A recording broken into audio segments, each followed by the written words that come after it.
I'd listened earlier, and I think for me the distillation of that lesson in a way comes to the phrase like trust but verify, right? And what I don't want is for anybody listening to me right now to just conform to the advice of people that are maybe giving you their insights with the best of intentions, but if followed to the letter of that advice would be holding you back from innovation and creativity. That's certainly not the advice. But where people are adamant and where you continually hear the same thing over and over and over, and even if it feels like it's diametrically opposed to what you believe about yourself, if you hear it again and again and again, maybe trust that advice, verify that advice, and put some stock in it, while still leaving room for innovation and creativity whenever you know deep down that something is right, and you have to be willing to buck the trend or go against the grain a little bit. I know that there's a bit of a contradiction perhaps in what I'm saying, but I think that it's all about balance, finding a way to forge a new path, right? And also don't make the same dumb mistakes that other people have made and waste a lot of time and money, doing something that it is inadvisable, especially if people are there, your friends, your colleagues, and other innovators are there saying, listen, believe in yourself, believe in your dream, but don't mess this thing up, because we've all been there, and don't get carried away with enthusiasm that could be debilitating for yourself, your business, etc. And I'm just really grateful that I get to continue doing what I'm doing despite being so pig-headed and making a bunch of bad decisions. Thank you very much for that. That seems like extremely high stakes. You literally had everything, you put everything into this brand. That's true. Is that part of the story that you tell? To who? Well, I mean, you're telling it now, but is that part of the elevator pitch? It's funny. I do consumer tastings a lot, as Jason, And I've never seen, just like putting that aside, I've never seen anything like this, by the way. The player moves cases, like tens of cases at a time. It's fun. Well, so one time I'll give a very brief anecdote, because I'm sure I'm encroaching on somebody else's time. No, we're good. You're supposed to start right now. Story. No. I was at this store in Jersey. I don't remember the name of it off the top of my head, but it's like, kind of suburban Jersey, very mixed clientele. Some people are there shopping for an expensive whiskey. Some people are there just shopping for a box of wine. And it's cool. It's a high volume store. One of the reps from my distributor was there just sort of like peeping it out, looking over my shoulder and seeing what I was capable of, right? And I'll never forget this attractive middle-aged couple, dressed well, looks sort of like going out for dinner or something, maybe picking up a decent bottle of wine to bring to a friend's house or to a restaurant or something. They walked in, and I was like, hey, come try this. My name is Rocky. I make this. It's Rocky's. It's delicious. And they like slowed down because I interrupted their flow, but they didn't stop. And the wife kind of like looked over her shoulder, and I knew I had like this window, this very small window to get them in and to try the product. And I was like, my whole life is in this bottle. And I'll never forget this. She looks at me and she goes, "That's sad." And it was ew, fuck you. It was so hard. Ew. And the rep who's there to sell my product, he needs to believe in this product, right? And I could hear him. He's like 3 feet behind me, and he goes, "Oh," I just heard his heart and stomach turn over, and I just flipped out. I was like, every bad word that I could think of, I said. It was not my best look or response. I was so like gutted, and shame on them, but also, man, that was such a powerful learning experience, and I'll never forget that. I'm grateful for it in a way. And to be very clear, to Jason's point, we sell the product, people buy it, people like it, right? So I lost I lost nothing in terms of capital, so to speak, with the rep. But man, that gutted me, and I don't remember what prompted me to say, oh, do I tell people that my whole life is in this bottle? Sometimes, and sometimes it backfires. Yeah, fuck you. I hate this woman. All right, so That's awful. okay, Zane is asking. I'm going to paraphrase Zane's question. So he's asking like if there was like pressure from the distributor, or was it your own like kind of manifest destiny mindset to expand the brand to what 20 something states right now? Definitely the latter. I mean, I'm grateful to work now with 16 states with distributors, and then a few states without distributors, where like I'm satisfying orders through like a delivery service or whatever. But covering 16 states as a more or less one-man band, I'm extraordinarily fortunate to have a teammate now, which I have not had for very long, and he's been so helpful and really extraordinary.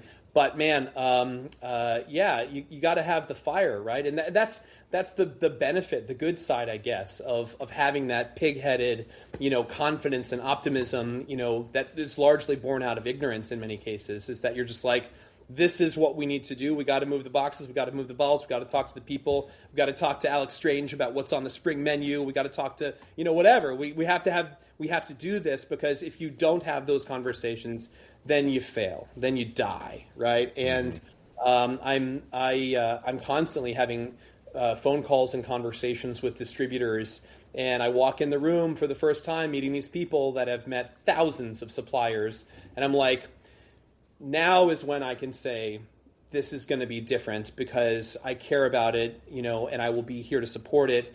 And I have a connection to the brand and the people who use it, both bartenders and consumers alike, that is, I hope, turned up to the highest possible level, right? And I'm going to be here to earn your work with the brand, right? And so, where a lot of distributors are like, okay, cool, what's the new line extension of this legacy brand, or what is this new celebrity endorsed blah blah blah, vodka, tequila, whiskey, or whatever, that is going to have maybe some marketing dollars and some activation dollars that will ideally move some cases for them. And certainly I'm not here to yuck anybody else's yum, but like, it's different if your blood is in it, right? And my blood is in that bottle. And if I need to jump a little bit higher to differentiate myself and to earn the trust of a distributor or a rep or a bar or a team or a group of consumers, I'll be there overnight, no problem. I'll be there. All right, one more question before we get on to Charles's cryptic "The Lesson of the Bellini in the Green Dress" in a couple minutes. Is knowing what you know, would you do it again the same way? The just starting launch of West Coast, East Coast, North Market, South Market all at the same time? Or absolutely not. Or just starting a brand versus like say putting it into like an index fund. Yeah, 100%. Absolutely, I would do this. But I would take the advice of the really smart people that did it before me and were looking out for me, and I would focus on New York and New Jersey first.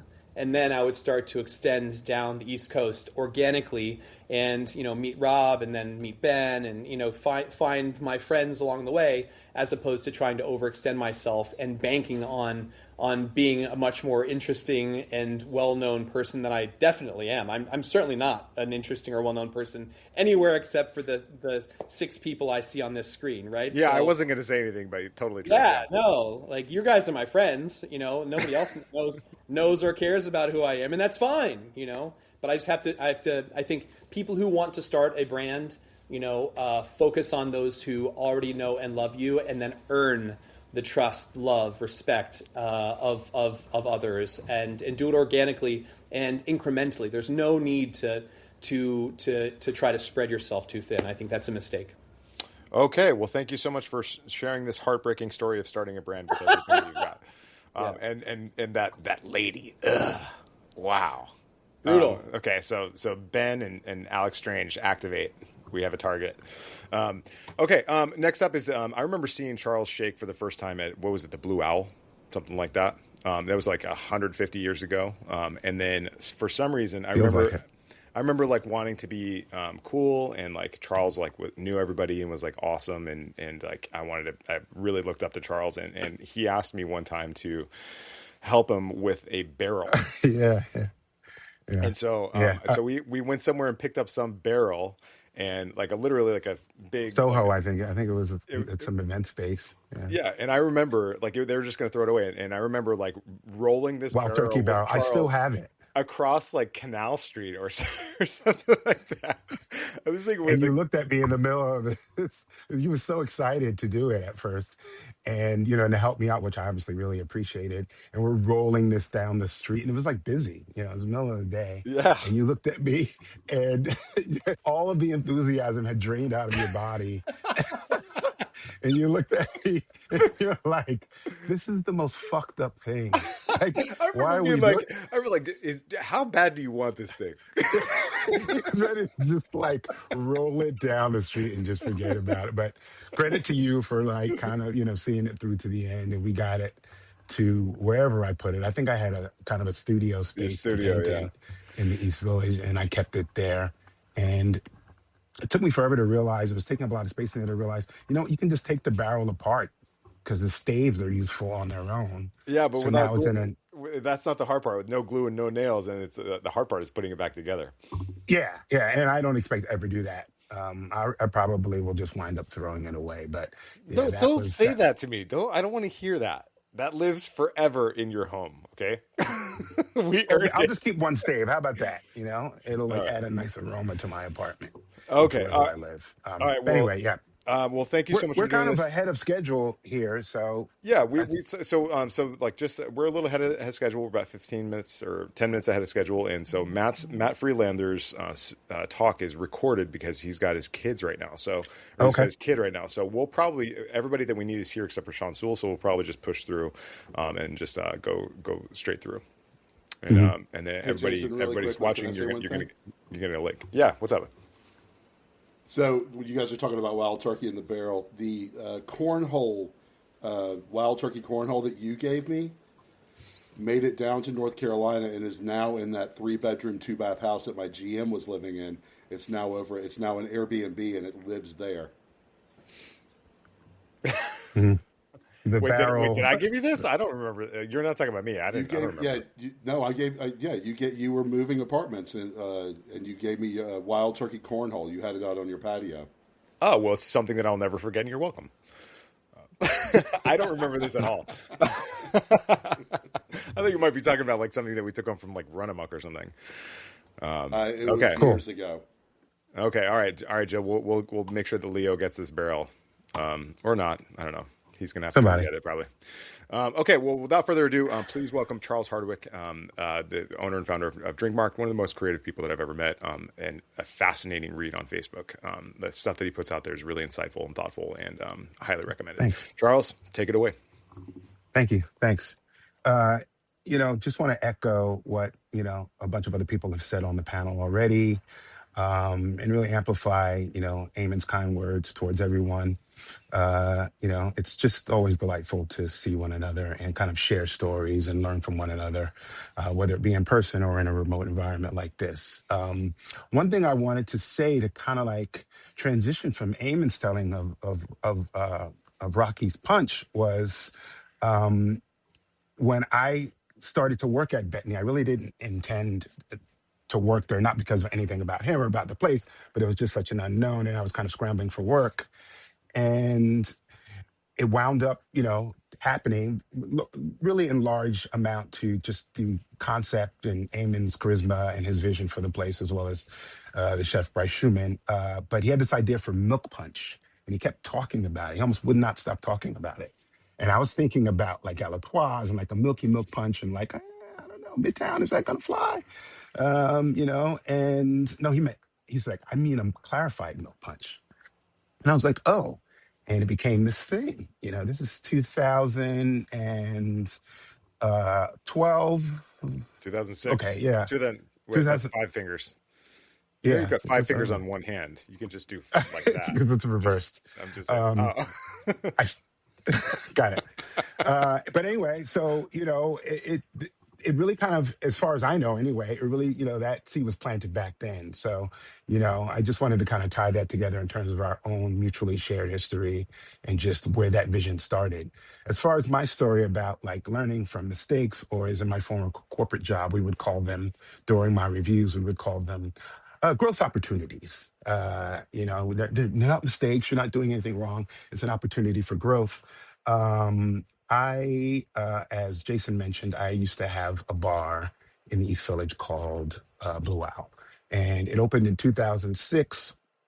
And it was really around an era where there were a lot of other cocktail bars starting to happen. That was a little bit of a watershed year, I would say. 2006, 2008, at least in my mind. There was Death and Co. had opened, PDT opened around that time, Pegu opened not that long before that. And so we were kind of like, this subterranean bar that was to some degree like making certain things up as we were going along. And eventually, I sort of, as the beverage director, but eventually I got sort of promoted, more on that later, to being a managing partner. And there's a bit of a lesson in there too, besides the slightly more abstract lesson that I'm going to share within this particular story. So essentially what my role there was I actually bartended several nights a week.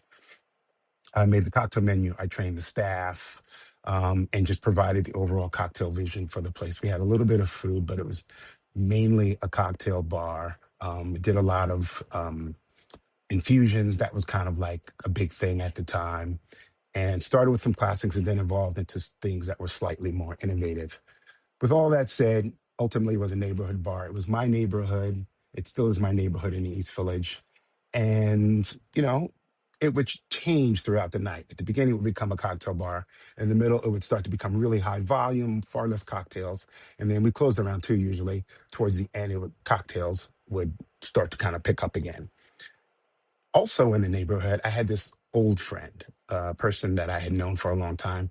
I hope I prefaced clearly that a lot of this is going to be more philosophical of a mistake than an operational mistake, although I will include an operational kind of mistake as well. So this friend of mine, I've known him for a long time. Not nice guy, he looks decent. Like, there wasn't really anything wrong with his basic presentation in terms of how he came off with romantically, I'd say, with the opposite sex. He was a little bit challenged socially, let me put it that way. And I felt for him, and a bar is certainly a very social environment. And I think those of us who are behind the bar, we pride ourselves on, when we can and when we want to be very, discreetly do this, being matchmakers sometimes, helping people meet each other, facilitating that, a very tactful, very tasteful kind of way. So with that in mind, and the fact that I knew the guy personally, I decided I would take him on a little bit as something of a project and help him to meet people. Again, tastefully, protecting everyone's safety and so on. But, just so I started to give him some advice, just my little things around his appearance and, not acting creepy, not being, not breaking one of those milk and honey rules, let's say, letting things come to him as opposed to being this guy that's like, let me buy you a drink and things like that. So one night he's in there, and it's in that phase of the night that I just talked about where cocktails are starting to happen again. The bar is a lot more quiet. People can talk more and so on. And he's there. By that point, his appearance had evolved into the incorporation of a few accessories, let's say, to kind of like sell himself, like, so he had this cool little hat that he used to wear. He used to wear his cell phone clipped to his belt. I told him to get rid of that. So that was gone. This is 2008 or nine. So he had some skinny jeans on. And so he looked kind of like interesting, like maybe he had a little bit of jewelry on.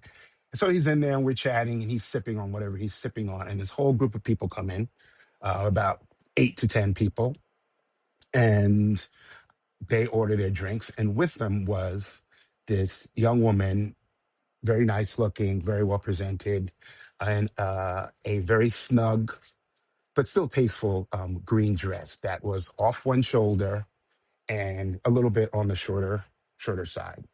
And she had a lot of personality, as did the entire group. They order a bunch of drinks. One of the guys orders a Maker's Mark neat, and the young woman orders a Bellini. When she orders a Bellini, I think two things. Bellini at 1:30 a.m. This is kind of like, okay, but let me try and figure this out because we don't normally make Bellinis. But I remembered I had a sample of peach puree buried in the low boy. So I start going fishing around trying to get this Bellini out. In the meantime, my friend and her start having a conversation. And while they're talking, it seems to be going okay, but while they're talking, she takes note of his hat and she reaches over and she takes his hat off and she puts it on her head. And he looked a little kind of like, you took my hat, like he looked a little uncomfortable in that moment. I thought it was pretty subtle, but I did notice it. I make the Bellini, and as I'm making it, she takes the guy's Maker's Mark, the guy that was part of the group that she was with. She takes his Maker's Mark while he's not looking, and she like gulps half of it and then puts it down. So I was kind of like a little worried that she did that, but she was not intoxicated at all. Other than that, she seemed fine. Part of me was kind of impressed. I make the Bellini. As I'm pouring it, she says to my friend, she gives him his hat back and she says, I feel like you were a little uncomfortable when I took your hat. I feel like, like you need, like almost like he was like, what do you mean? And he got kind of defensive because I suspect it rang of some truth. And she said, I feel like you kind of need the hat. And I was like, ugh, okay, she's kind of right here, and he was starting to flounder a little bit, and lose his footing. Whereas, initially that was like a very flirty thing to do for her to take his hat. Uh, so I decided this is where the kind of philosophical mistake starts to enter the chat, if you will. I decided that I would try and intervene here a little bit on behalf not only of my friend, but of, let's say, certain societal constructs.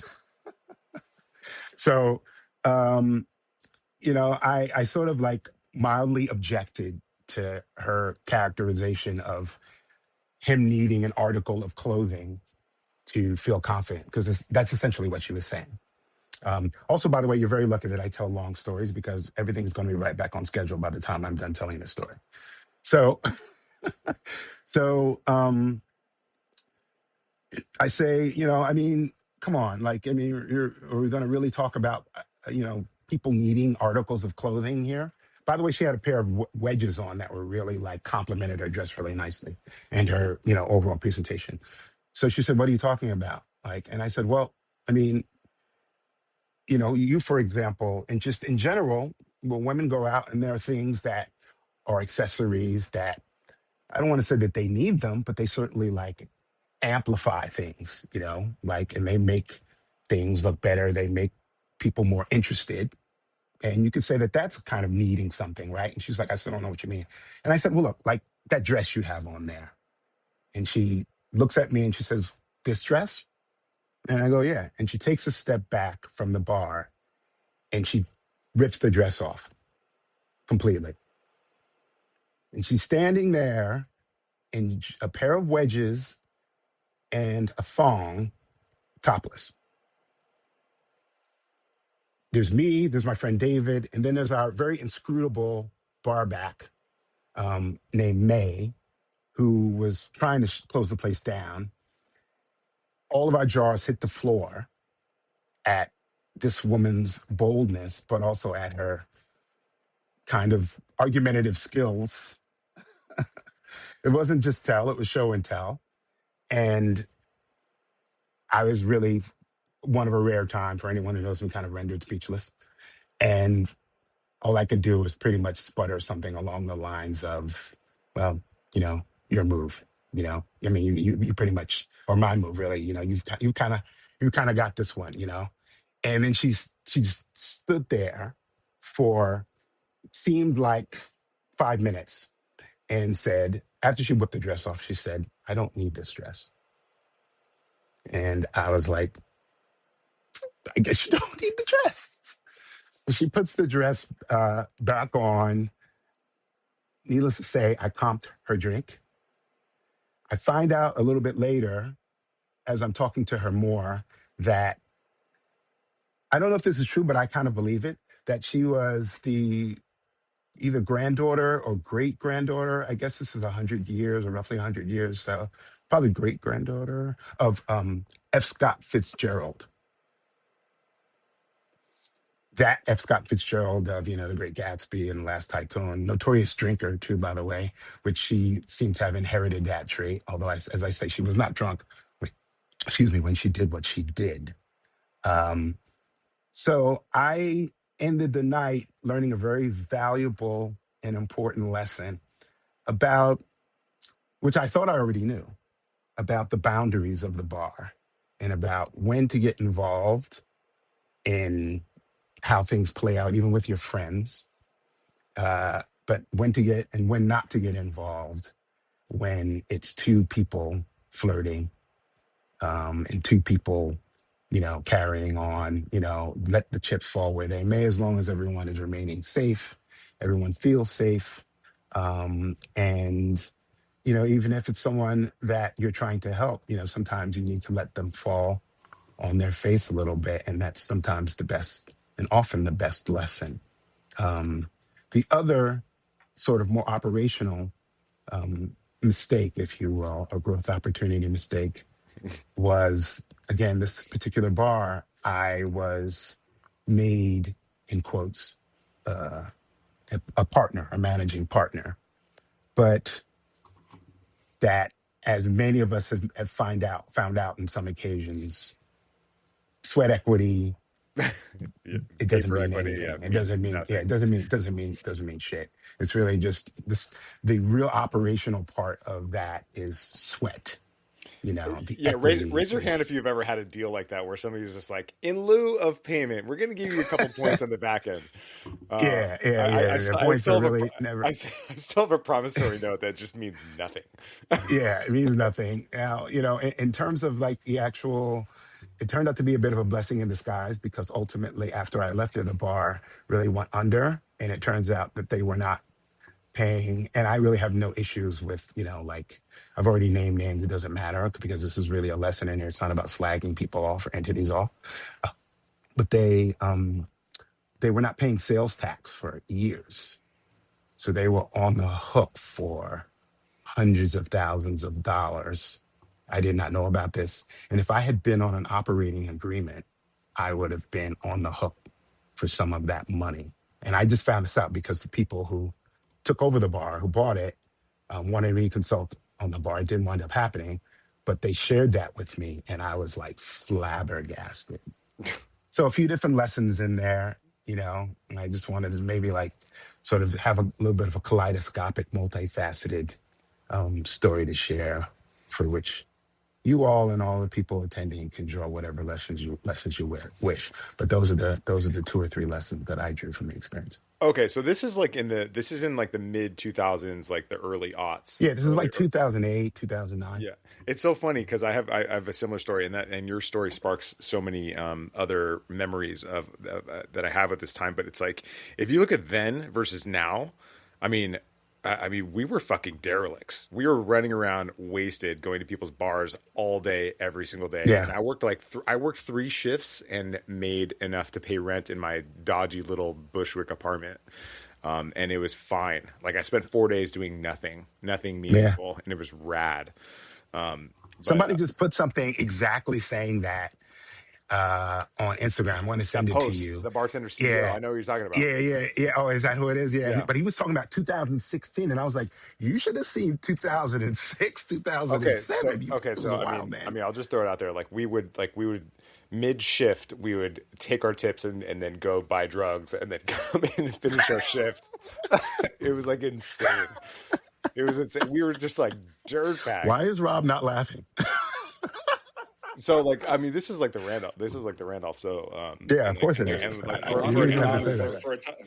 for a time we got frustrated with having to go down the block to go buy drugs, and so we just hired the drug dealer as the doorman. I got one. We This is used to why I rock, wanted to be paper, a part scissors of behind the bar. this conversation for things like that. Yeah. Uh, All right. So, all right. So there's so many comments that are happening here that it's hard to keep track of like what people are referring to. But one of the good ones that I can see here is that John Garda, one of our next speaker, was talking about how it is a what did you say, bud? It was nature documentary rules. Really fun. Really one fun way to sum that up. yeah, yeah. You're an observer. I mean, it's kind of like you're not the main character, right? I've always believed that. Um, And but As Zane put it, the bar is the stage and the audience is the bartenders. yeah, yeah, yeah. Okay. All right. Thank you so much, Charles, for doing this. Thank you so much for telling the Thanks. story.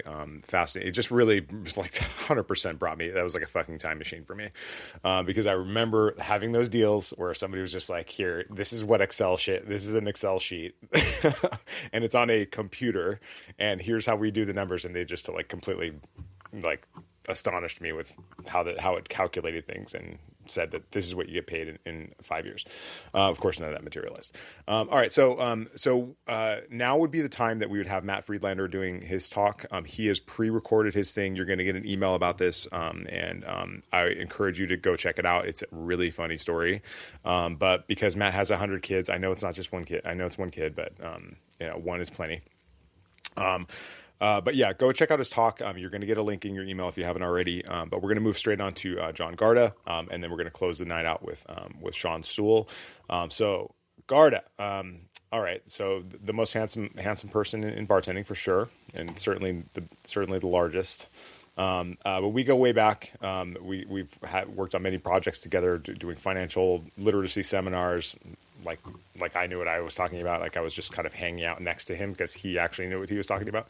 But we've done many things together. And he now currently runs In Service Society, which is one of the few 501c3 not-for-profit organizations that you can partner with to actually affect positive change in the bar community.